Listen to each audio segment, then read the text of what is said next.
بسم اللہ الرحمن الرحیم۔ السلام علیکم ورحمۃ اللہ وبرکاتہ۔ رلا دینے والا حضور صلی اللہ علیہ وآلہ وسلم کا آخری خطبہ۔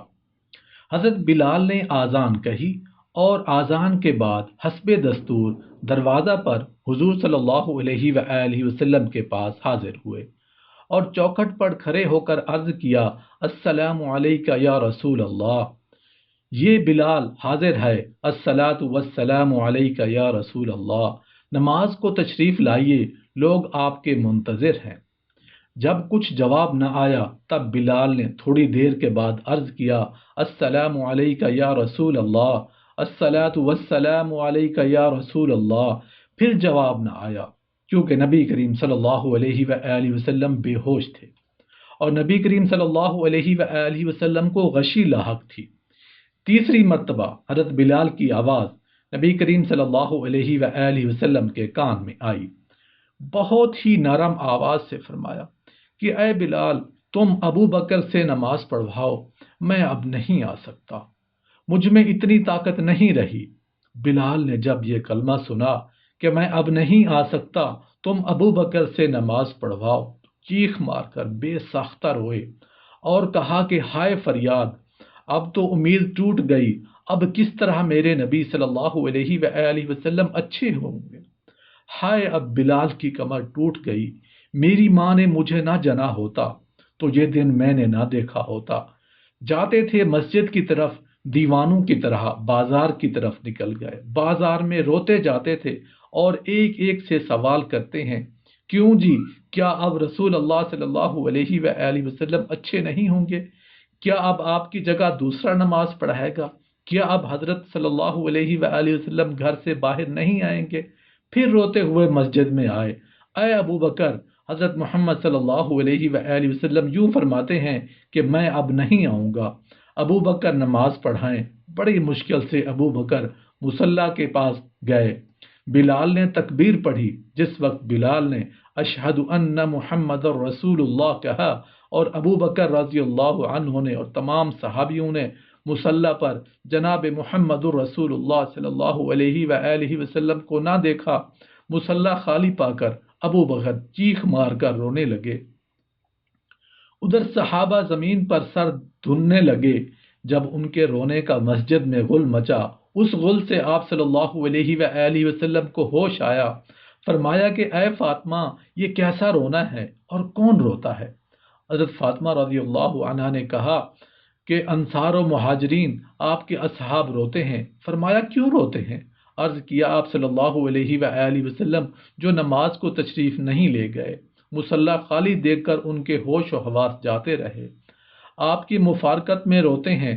انصار نے آپ کے فراق میں گھر چھوڑ دیے، رات دن مسجد کے اور آپ کے حجرے تشریف تصدق ہوتے پھرتے ہیں کہ شاید کہیں سے آپ کی آواز سن لیں تو جی جائیں، یا رسول اللہ صلی اللہ علیہ وآلہ وسلم، اگر آج انصار آپ کو نہ دیکھیں گے تو مر جائیں گے۔ فرمایا انا للہ و انا الیہ راجعون، بلاؤ علی کو، بلاؤ عباس کو۔ یہ دونوں صحابی حاضر ہوئے۔ آپ نے بڑی دقت سے، بڑی مشکل سے ان کے کندھوں پر ہاتھ رکھ کر پیر زمین پر کھینچتے ہوئے مسجد میں تشریف لائے۔ ممبر پر نہ چڑھ سکے، نیچے کی سیڑھی پر بیٹھ کر فرمایا، اے میرے صحابیو، تم کیوں روتے ہو؟ عرض کیا، یا رسول اللہ صلی اللہ علیہ وآلہ وسلم، ایک عرصہ سے آپ کی آواز نہیں سنی تھی، جمال مبارک نہ دیکھا تھا۔ نبی کریم صلی اللہ علیہ وآلہ وسلم کی خدمت میں بلال کو بھیجا۔ بلال نے یہ کہا کہ نبی کریم صلی اللہ علیہ وآلہ وسلم فرماتے ہیں، میں اللہ کے پاس جاتا ہوں، اب میں نہیں آ سکتا۔ یا رسول اللہ صلی اللہ علیہ وآلہ وسلم، ادھر آپ کا مصلی خالی دیکھ کر ہمارے کلیجے پھٹ گئے، ہم سے صبر نہ ہو سکا۔ فرمایا، ابھی تو میں زندہ حیات تھا، تمہارا رونا مجھ سے نہ سنا گیا، بے قرار ہو کر آ گیا، مگر اب قریب ہے کہ تم مجھے کہیں نہیں پاؤ گے۔ اے میری امت، اب میں اپنے اللہ کی جانب میں جانتا ہوں، جناب میں جاتا ہوں، میں تمہیں اللہ کے سپرد کرتا ہوں۔ ایک عاشق بولے کہ یا رسول اللہ صلی اللہ علیہ وآلہ وسلم، پھر اب ملاقات کب نصیب ہوگی؟ فرمایا، اب ملاقات حوض کوثر پر ہوگی۔ اے میرے صحابیوں، اب میں تم سے رخصت ہوتا ہوں، اگر کوئی مجھے پوچھتا ہوا آئے اسے میرا سلام کہنا، میرے بعد معاذ یمن سے میرے فراق میں روتا ہوا آئے گا، اسے میرا سلام کہنا اور کہنا کہ جناب فرما گئے ہیں کہ اے معاذ، تو قیامت کے دن علماء کا سردار اٹھایا جائے گا۔ نبی کریم صلی اللہ علیہ وآلہ وسلم کا یہ آخری خطبہ فرما کر حجرہ مبارک میں تشریف لے گئے۔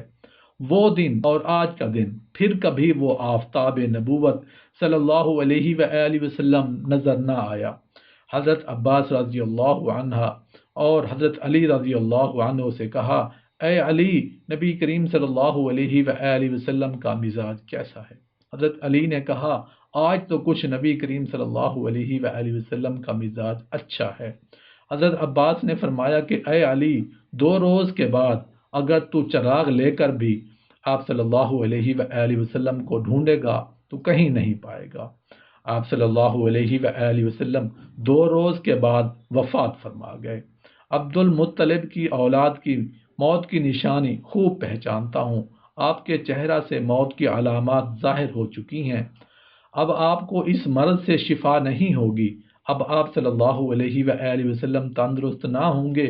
حضرت عائشہ صدیقہ رضی اللہ عنہ فرماتی ہیں کہ جس رات آپ صلی اللہ علیہ وآلہ وسلم نے وفات فرمائی، اسی رات آپ صلی اللہ علیہ وآلہ وسلم بے ہوش تھے، ذرا جو آپ کو ہوش آیا فرمایا کہ عائشہ، 7 اشرفیاں زکوٰۃ کے مال کی میرے پاس امانت رکھی ہیں، وہ اشرفیاں جلدی خیرات کر دیں۔ حضرت عائشہ صدیقہ رضی اللہ عنہا نے وہ اشرفیاں خیرات